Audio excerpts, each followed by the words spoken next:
일단은 이 얘기와 맞아 떨어지는 이야기를 좀 해볼까 하는데요. 저는 소속은 한국미래회의라고 하는 대한민국의 지속 가능한 발전을 위해서 연구하는 그런 시민단체 사무총장을 맡고 있는데요. 저는 60년대생입니다. 지금 50대 이제 중후반이고요. 제가 여러분들을 뵈면서 어떤 생각을 하냐면 제가 소개한 공식적인 직함 말고 자칭 대한민국 58년 개띠 세계 문화유산 등재 추진위원장입니다. 이름이 굉장히 길어요. 왜 이런 얘기를 하냐면 꼭 58년 개띠만을 얘기하는 게 아니라 대한민국의 지금 여러분들 얘기입니다. 여러분들 얘기인데요. 77억 세계 인류 중에 현존하는 현재 살아있는 77억 인류 중에 여러분만이 대한민국의 58년 전후 40년대에 태어나고 50년대에 태어나고 60년대 초반까지 태어나신 베이비붐 세대, 이분들이야말로 77억 인류 중에 세계 문화 무형유산이 돼야 될 분들이다. 왜냐하면 77억 세계 인류 중에 세계 최빈국에서 태어나서 보릿고개를 거쳐 산업화, 그리고 여러분 민주화도 채들 거 아닙니다. 우리가 넥타이 부대로 우리가 대한민국 민주화 이끌었고요.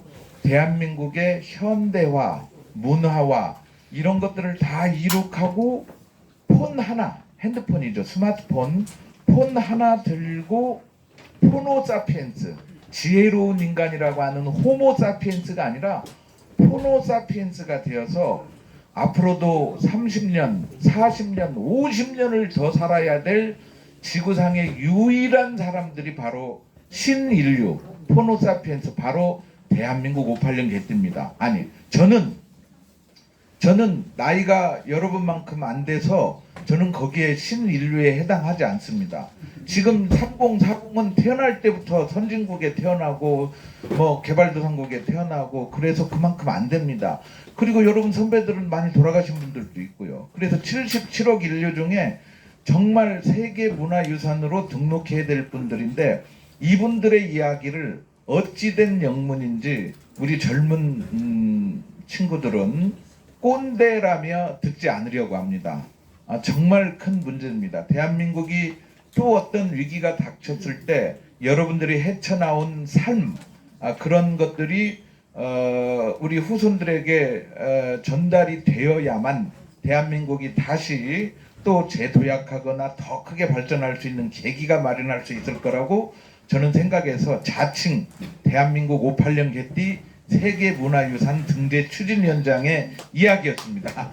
공감이 가십니까? 자, 그런데 이런 자랑스러운 나라에 살고 있는데 문제는 이 가짜 뉴스 때문에 전 세계 살기 좋은 국가 순위 레가툼 지수라고 영국의 한 연구소가 이 지수를 개발했는데요. 여러 측면에서 평가를 합니다. 국민이 건강한가, 교육은 잘 받고 있는가, 경제의 질은 어떤가, 뭐 이런 여러 가지 10여 개의 항목을 체크하는데요.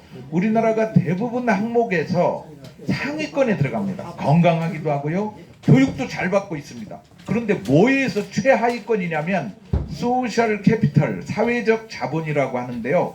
소셜 캐피털 부분에서 최하위권입니다. 이것은 무엇이냐면 신뢰입니다. 신뢰. 이 신뢰가 없음으로 인해서 사회적 갈등이 빚어지는 거죠. 사회적 갈등으로 인해서 연간 무려 246조 원의 갈등 비용이 발생하고 있다는 사실입니다. 이거는 실로 굉장히 큰 비용입니다. 국방비의 몇 배 되는 규모입니다. GDP의 정말 엄청난 부분이 갈등 비용으로 낭비가 되고 있다라고 하는 거죠. 이 갈등의 원인이 가짜 뉴스입니다.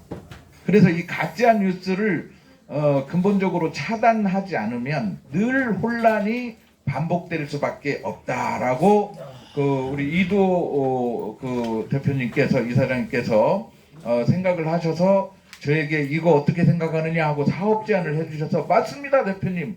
가짜뉴스를 근절해야만 우리 사회가 이런 갈등 비용을 줄여나가고 다시 한번 또 더 크게 도약할 수 있는 세계 G2를 향해서 갈 수 있는 그런 멋진 나라인데 그게 안 되지 않습니까 하고 지금 이 사업을 시작을 하게 된 겁니다. 그러면 어떻게 가짜 뉴스를 근본적으로 차단시킬 것인가?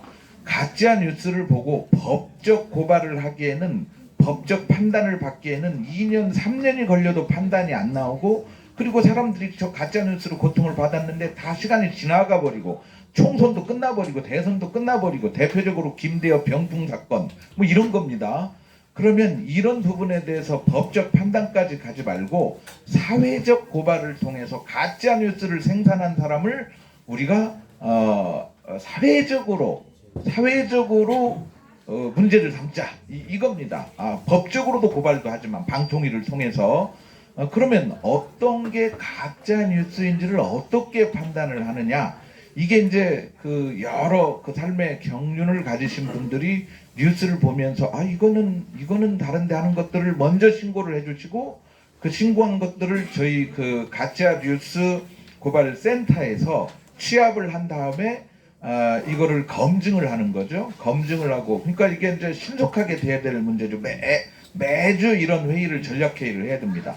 그래서 그 가짜 뉴스에 대해서 검증을 한 다음에 이게 가짜 뉴스라고 하면 동시에 방송통신심의위원회를 통해서 시정 내지는 고발 조치를 하고 그리고 우리는 또 사회적 고발을 통해서 이러이러한 가짜 뉴스의 진원지가 여기다 이렇게 하면 안 된다. 국회의원은 어떤 거짓말을 하고 있고 국회의원의 거짓말을 받아서 어떤 언론사가 거짓 보도를 하고 있다. 이런 부분들을 사회에 알려나가는 그러한 고발 센터를 하려고 합니다. 제 설명의 마지막 부분입니다. 그래서 저희가 단체별로 여기 많은 그 단체 대표 관계자분들이 계시는데요. 이 가짜뉴스 고발 센터에 오늘 나눠드린 그 양식에 보면 회원 가입서가 있습니다. 그래서 개인도 가입을 할 수 있지만